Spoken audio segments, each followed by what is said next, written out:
ओम शांति। 1 मार्च 2021 की मुरली है। बाबा ने कहा, मीठे बच्चे, तुम्हें आपस में बहुत बहुत रूहानी स्नेह से रहना है, कभी भी मतभेद में नहीं आना है। प्रश्न है, हर एक ब्राह्मण बच्चे को अपने दिल से कौन सी बात पूछनी चाहिए? उत्तर है, अपनी दिल से पूछो।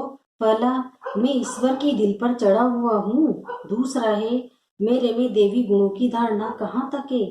तीसरा है, मैं ब्राह्मण ईश्वरीय सर्विस में बाधा तो नहीं डालता।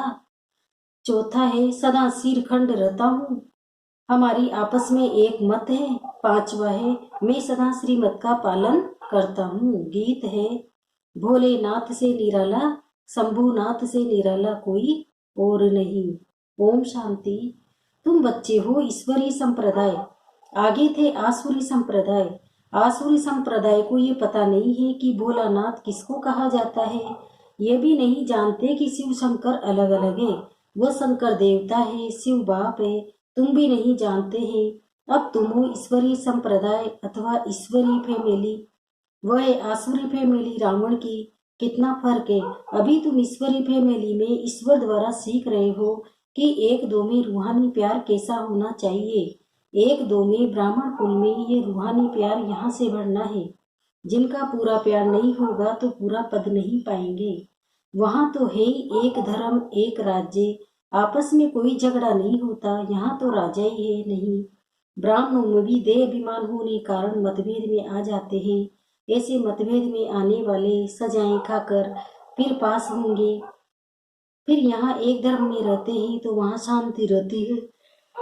और उस तरह पे आसुरी संप्रदाय व आसुरी फैमिली टाइप, यहाँ है ईश्वरी फैमिली टाइप, भविष्य के लिए देवी गुण धारण कर रहे हैं। बाप सर्वगुण संपन्न बनाते हैं, सब तो नहीं बनते हैं। जो श्रीमत पर चलते हैं वही विजय माला का दाना बनते हैं। जो नहीं बनेंगे वो प्रजा में आ जाते हैं। वहाँ तो डीटी गवर्नमेंट है, 100% प्योरिटी पीस प्रोस्पर्टी रहती है। इस ब्राह्मण कुल में भी देवी गुण धारण करने हैं। कोई तो अच्छी रीति देवी गुण धारण करते हैं, दूसरों को कराते रहते हैं। ईश्वरीय कुल का आपस में रूहानी स्नेह भी तब होगा जब देह अभिमानी होंगे। इसलिए पुरुषार्थ करते रहते हैं। अंत में भी सबकी अवस्था एक रस एक जैसी तो नहीं हो सकती है। फिर सजाएं खाकर पद भ्रष्ट हो पड़ेंगे, कम पद पा लेंगे। ब्राह्मणों में भी अगर कोई आपस में सिर खंड होकर नहीं रहते हैं, आपस में लून पानी हो रहते हैं, देवी गुण धारण नहीं करते हैं, तो ऊंच पद कैसे पा सकेंगे। लून पानी होने के कारण कहाँ ईश्वरीय सर्विस में भी बाधा डालते रहते हैं, जिसका नतीजा क्या होता है वो इतना ऊंच पद नहीं पा सकते। एक तरफ पुरुषार्थ करते सिर खंड होने का, दूसरी तरफ माया लून पानी बना देती है, जिस कारण सर्विस बदले डिस सर्विस करते हैं। बाप बेट समझाते हैं, तुम ईश्वरीय फैमिली, ईश्वर के साथ रहते भी हो, कोई साथ रहते ही, कोई दूसरे दूसरे गांव में रहते हैं, परंतु हो तो इकट्ठे ना। बाप भी भारत में आते ही, मनुष्य ये नहीं जानते शिव बाबा कब आते हैं, क्या आकर करते हैं। तुमको बाप द्वारा अभी परिचय मिला है। रचता और रचना के आदि मध्य अंत को अब तुम जानते हो। दुनिया को पता नहीं है कि चक्र कैसे फिरता है। अभी कौन सा समय है, बिल्कुल घोर अंधियारे में है। तुम बच्चों को रचता बाप ने आकर सारा समाचार सुनाया है। साथ साथ समझाते हैं कि हे सालिग्रामों, मुझे याद करो। ये शिव बाबा कहते हैं अपने बच्चों को, तुम पावन बनना चाहते हो ना, पुकारते आए हो, अभी मैं आया हूँ। शिव बाबा आते ही भारत को फिर से शिवालय बनाने, रावण ने वैशाल्य बनाया है। खुद ही गाते हैं कि हम पतित विवश है। भारत सतयुग में संपूर्ण निर्विकारी था। निर्विकारी देवताओं को विकारी मनुष्य पूजते हैं, फिर निर्विकारी ही बनते हैं। ये किसी को पता नहीं है। पूज्य तो निर्विकारी थे, फिर पुजारी विकारी बने हैं। अब तो भुलाते हैं। हे पतित पावन, आओ आकर निर्विकारी बनाओ। बाप कहते ये अंतिम जन्म तुम पवित्र बनो, मामेकम याद करो तो तुम्हारे पाप कट जाएंगे और तुम तमो प्रधान से सतो प्रधान देवता बन जाएंगे। फिर चंद्रवंशी क्षत्रिय फैमिली टाइप में आएंगे। इस समय हो ईश्वरी फैमिली टाइप, फिर देवेली फैमिली में 21 जन्म रहेंगे। इस ईश्वरीय फैमिली में तुम अंतिम जन्म पास करते हो। इसमें तुमको पुरुषार्थ कर फिर सर्वगुण संपन्न बनना है। तुम पूज्य थे, बरोबर राज्य करते थे, फिर पुजारी बने हो। ये समझाना पड़े ना, भगवान है बाप, हम उनके बच्चे हैं तो फैमिली हुई ना, गाते भी हैं। तुम माता पिता, हम बालक तेरे, तो फैमिली ठहरे ना। अब बाप से सुख घनेरे मिलते हैं, बाप कहते हैं तुम हमारी फैमिली बेशक हो, परंतु ड्रामा प्लान अनुसार रावण राज्य में आने के बाद फिर तुम दुख में आते हो तो पुकारते हो। इस समय तुम एक्यूरेट फैमिली हो। फिर तुमको भविष्य 21 जन्म के लिए वर्षा देता हूँ। ये वर्षा फिर देवी फैमिली में 21 जन्म कायम रहेगा। देवी फैमिली सतयुग त्रेता तक चलती है। फिर रावण राज्य होने से भूल जाते हैं कि हम देवी फैमिली के हैं। वाम मार्ग में जाने से आसुरी फैमिली हो जाते हैं। 63 जन्म सीढ़ी गिरते आए हो। ये सारी नॉलेज तुम्हारी बुद्धि में है। तुमको भी किसी को भी समझा सकते हो। असुर तुम देवी देवता धर्म के हो। सतयुग के आगे था कलयुग। संगम पर तुमको मनुष्य से देवता बनाया जाता है। बीच में यह संगम तुमको ब्राह्मण धर्म से फिर देवी धर्म में ले आते हैं। समझाया जाता है लक्ष्मी नारायण ने ये राज्य कैसे लिया। उनसे पहले आसुरी राज्य था, फिर देवी राज्य कब और कैसे हुआ। बाप कहते हैं कल्प कल्प संगम पर आकर तुमको ब्राह्मण देवता क्षत्रिय धर्म में ले आते हैं। ये है भगवान की फैमिली। सब कहते हैं गॉड फादर, परंतु बाप को न जानने के कारण निधन के बन गए हैं। इसलिए बाप आते हैं घोर अंधियारे से सोजरा करने। अब स्वर्ग स्थापन हो रहा है, तुम बच्चे पढ़ रहे हो, देवी गुण धारण कर रहे हो। ये भी मालूम होना चाहिए शिव जयंती मनाते हैं। शिव जयंती के बाद फिर क्या होगा। जरूर देवी राज्य की जयंती होगी ना। हेवनली गॉड फादर हेवन की स्थापना करने हेवन में तो नहीं आएंगे। कहते हैं मैं हेल और हेवन के बीच में संगम पर आता हूँ। शिवरात्रि कहते हैं ना, तो रात में आता हूँ। ये तुम बच्चे समझ सकते हो। जो समझते हैं वो औरों को भी धारण कराते हैं। दिल पर भी वह चढ़ते हैं। जो मनसा वाचा कर्मणा सर्विस पर तत्पर रहते हैं। जैसी जैसी सर्विस उतना दिल पर चढ़ते हैं। कोई ऑलराउंडर वर्कर्स होते हैं। सब काम सीखना चाहिए। खाना पकाना, रोटी पकाना, बर्तन माजना, ये भी सर्विस है ना। बाप की याद है फर्स्ट, उसकी याद से विकर्म विनाश होते हैं। यहाँ का वर्षा मिला हुआ है, वहाँ सर्वगुण संपन्न रहते हैं। यथा राजा रानी तथा प्रजा, दुख की बात नहीं होती। इस समय सब नर्कवासी है।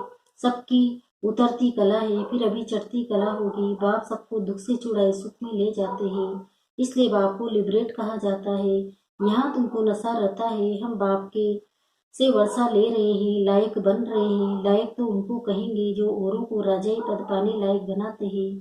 ये भी बाबा ने समझा है। पढ़ने वाले तो बहुत आएंगे। ऐसे नहीं कि सब 84 जन्म लेंगे। जो थोड़ा पढ़ेंगे वो देरी से आएंगे। जो जन्म भी कम होंगे ना, कोई 80, कोई 82, कोई कौन जल्दी आते हैं, कौन पीछे आते हैं। सारा मदार पढ़ाई पर है। साधारण प्रजा पीछे आएगी। उन्हों के 84 जन्म हो न सके, पीछे आते रहते हैं। जो बिल्कुल लास्ट में होगा वो त्रेता अंत में आकर जन्म लेगा। फिर वाम मार्ग में जाते हैं। उतरना शुरू हो जाता है। भारतवासियों ने कैसे 84 जन्म लिए, उनकी ये सीढ़ी है, ये गोला है। ड्रामा के रूप में जो पावन थे वही अपतित बने हैं, फिर पावन देवता बनते हैं। बाप जब आते हैं तो सबका कल्याण होता है। इसलिए इनको आर्टिफिशियल युग कहा जाता है। बलिहारी बाप की है जो सबका कल्याण करते हैं। सतयुग में सबका कल्याण था, कोई दुख नहीं था। ये तो समझाना पड़े कि हम ईश्वरी फैमिली टाइप के हैं। ईश्वर सबका बाप है। यहाँ ही तुम माता पिता गाते हो, वहाँ तो सिर्फ फादर कहा जाता है। यहाँ तुम बच्चों को माँ बाप मिलते हैं। यहाँ तुम बच्चों को एडोप्ट किया जाता है। फादर क्रिएटर है तो मदर भी होगी, नहीं तो क्रिश्चियन कैसे होगी। हेवनली गॉड फादर कैसे हेवन स्थापन करते हैं ये न भारतवासी जानते हैं, न विलायत वाले ही जानते हैं। अभी तुम जानते हो नई दुनिया की स्थापना और पुरानी दुनिया का विनाश तो जरूर संगम पर ही होगा। अभी तुम संगम पर हो। अभी बाप समझाते हैं मामेकम याद करो। आत्मा को याद करना है, परमपिता परमात्मा को। आत्माएं और परमात्मा अलग रहे बहुकाल। सुंदर मेला कर दिया जब सतगुरु मिला दलाल। सुंदर मेला जरूर यही होगा। परमात्मा बाप यहाँ आते हैं। इसको कहा जाता है कल्याणकारी सुंदर मेला। जीवन मुक्ति का वर्षा सबको देते हैं। जीवन बंध से छूट जाते हैं। शांति धाम तो सब जाएंगे, फिर जब आते हैं तो सत्व प्रधान रहते हैं। धर्म स्थापन अर्थ जाते हैं नीचे। जब उनकी जनसंख्या बढ़े तब राजा के लिए पुरुषार्थ करे। तब तक कोई झगड़ा आदि नहीं रहता। सतो प्रधान से रजो में जब आते हैं तब लड़ाई झगड़ा शुरू करते हैं। पहले सुख फिर दुख, अब बिल्कुल ही दुर्गति को पाए हुए हैं। इस कलयुगी दुनिया का विनाश फिर सतयुगी दुनिया की स्थापना होनी है। विष्णुपुरी की स्थापना कर रहे हैं ब्रह्मा द्वारा। जो जैसा पुरुषार्थ करते हैं उस अनुसार विष्णुपुरी में आकर प्रारब्ध पाते हैं। ये समझने की बहुत अच्छी अच्छी बातें हैं। इस समय तुम बच्चों को बहुत खुशी होनी चाहिए कि हम ईश्वर से भविष्य 21 जन्म का वर्षा पा रहे हैं। जितना पुरुषार्थ कर अपने को एक्यूरेट बनाएंगे, तुम्हें एक्यूरेट बनना है। घड़ी भी लीवर और सरेंडर होती है ना, लीवर बहुत एक्यूरेट होती है। बच्चों में कई एक्यूरेट बन जाते हैं, कई अनएक्यूरेट हो जाते हैं, तो कम पद हो जाता है। पुरुषार्थ करके एक्यूरेट बनना चाहिए। अभी सब एक्यूरेट नहीं चलते। तदबीर कराने वाला तो एक ही बाप है। तकदीर बनाने के पुरुषार्थ में कमी है, इसलिए कम पद पाते हैं। श्रीमत पर न चलने के कारण, आसुरी गुण न छोड़ने के कारण, योग में न रहने के कारण ये सब होता है। योग में नहीं है तो फिर जैसे पंडित योग कम है, इसलिए शिव बाबा तरफ लव नहीं रहता। धारणा भी कम होती है, ये खुशी नहीं रहती। सकली जैसे मुर्दों मिसल रहती है। तुम्हारे फीचर्स तो सदैव हर्षित रहने चाहिए, जैसे देवताओं के होते हैं। बाप तुमको कितना वर्षा देते हैं। कोई गरीब का बच्चा साहूकार के पास जाए तो उनको कितनी खुशी होगी। तुम बहुत गरीब थे, अब बाप ने एडोप्ट किया है तो खुशी होनी चाहिए। हम ईश्वरी संप्रदाय के बने ही, परंतु तकदीर में नहीं है तो क्या किया जा सकता है। पद भ्रष्ट हो जाता है, पटरानी बनते नहीं। बाप आते ही पटरानी बनाने। तुम बच्चे किसी को भी समझा सकते हो कि ब्रह्मा विष्णु शंकर तीनों ही शिव के बच्चे। भारत को फिर से स्वर्ग बनाते ही ब्रह्मा द्वारा, शंकर द्वारा पुरानी दुनिया का विनाश होता है। भारत नहीं, बाकी थोड़े बसते हैं। प्रलय तो होती नहीं है, परंतु बहुत खलास हो जाते हैं। तो जैसे कि प्रलय हो जाती है, रात दिन का फर्क है पड़ जाता है। वो सब मुक्तिधाम में चले जाएंगे। यह पतित पावन बाप का ही काम है। बाप कहते ही दे अभिमानी बनो, नहीं तो पुराने संबंधी याद पड़ते रहते। थोड़ा भी है फिर भी बुद्धि चली जाती है। नष्टो मोह है नहीं, इसको व्यभिचारी याद कहा जाता है। सदगति को पा न सके क्योंकि दुर्गति वालों को याद करते रहते हैं। अच्छा, मीठे मीठे सिकिलदे बच्चों प्रति माता पिता बाप दादा का याद प्यार और गुड मॉर्निंग। रूहानी बाप के रूहानी बच्चों को नमस्ते। हम रूहानी बच्चों के भी रूहानी माता पिता बाप दादा को याद प्यार गुड मॉर्निंग। नमस्ते नमस्ते नमस्ते। शुक्रिया बाबा, शुक्रिया आपका पद्मा पदम, शुक्रिया। धारणा के लिए मुख्य सहारे पहला है, बाप दादा की दिल पर चढ़ने के लिए मनसा वाचा कर्मणा सेवा करनी है। एक्यूरेट और ऑलराउंडर बनना है। दूसरा है, ऐसा देई अभिमानी बनना है जो कोई भी पुरानी संबंधी याद न आए। आपस में बहुत बहुत रूहानी प्यार से रहना है। लून पानी नहीं होना है। वरदान, सदा साथ के अनुभव द्वारा मेहनत की अविद्या करने वाले अतीन्द्रिय सुख व आनंद स्वरूप भव। इसका विस्तार बता रहे हैं बाबा। जैसे बच्चा अगर बाप की गोदी में है तो उसे थकावट नहीं होती। अपने पाँव से चले तो थकेगा भी, रोएगा भी। यहाँ भी आप बच्चे बाप की गोद में बैठे हो हुए चल रहे हो, जरा भी मेहनत व मुश्किल का अनुभव नहीं। संगम युग पर जो ऐसे सदा साथ रहने वाली आत्माएं हैं, जो सदा बाबा की याद में रहती है, उनके लिए मेहनत अविद्या मात्रम बन जाती है। पुरुषार्थ भी एक नेचुरल कर्म हो जाता है, इसलिए सदा अतीन्द्रिय सुख व आनंद स्वरूप स्वतः बन जाते हैं। स्लोगन है, रूहे गुलाब बन अपनी रूहानी वृत्ति से वायुमंडल के में रूहानियत की खुशबू फैलाओ। ओम शांति। ओम शांति।